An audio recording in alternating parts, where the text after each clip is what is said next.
batte naaf taate qabbana akkasi waaqessu narra keessa ayyaana ulfina keessa guddaa naa bira dhaabatta deemuna baasuuf jettee bishaan abboom takkatta ulfina keessa guddaa naa bira dhaabatta deemuna baasuuf jettee bishaan abboom takkatta.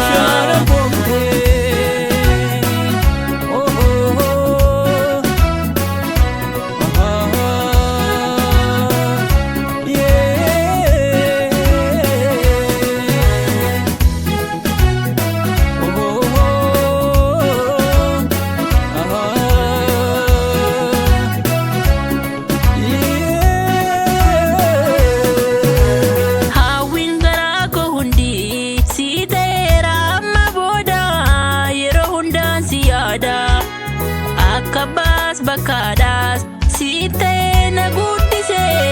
si jabako walane madako fayise firansin madalu nabdu ketgera ati nabdu kenduti ko hafera firansin madalu nabdu ketgera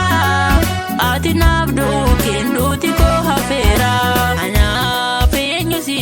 Kabua, ana fenyu simba kabua, ana gara daka walale, ijano lipka dilalu, sigiran argede mane, gargar sa jalu, baruket na batte, naftate kabbana, akan si wagesu, narra keessa ayyaana, ulfina keessa guddaa. Bira dhaabatta deemuna baasuuf jettee bishaan abboom takkatta ulfina keessa guddaa naa bira dhaabatta deemuna baasuuf jettee bishaan abboom takkatta.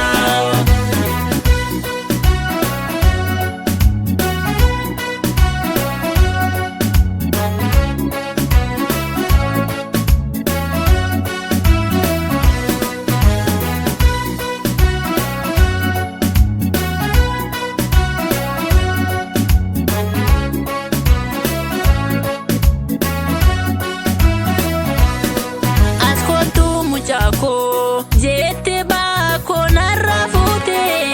diga kinna michite chubu ko naftifte jiradu nan jete narra chapsite wanjadua Jesus gargara ko ana fenyu simba kabua jiradu nan jete narra chapsite wanjadua Jesus gargara ko kabua ulfina keessa guddaa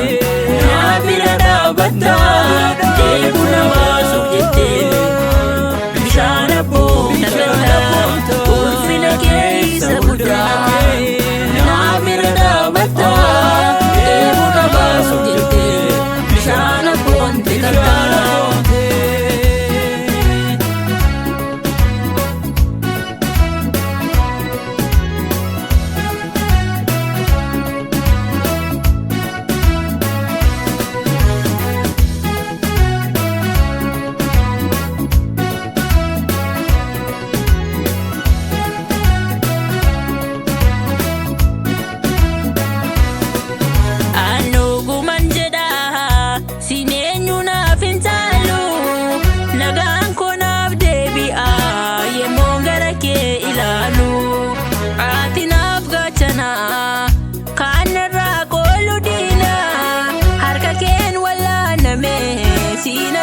Fayina ati naaf gachana kanarra qolu dina harka keen wallaaname siin argee fayina ulfina keessa guddaa naa bira dhaabatta deemuna baasuuf jettee bishaan abboom takkatta ulfina keessa guddaa naa bira dhaabatta deemuna baasuuf jettee bishaan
mataa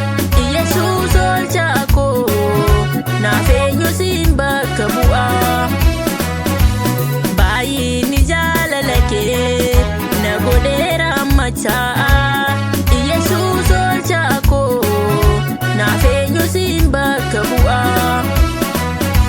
anaaf eenyu siin bakka bu'aa anaaf eenyu siin bakka bu'aa anaa gaara dhaqaa wallaalee ijaan waliif gadi laalu sigiraan argadhee manee gargaarsa jaalu barru keetu na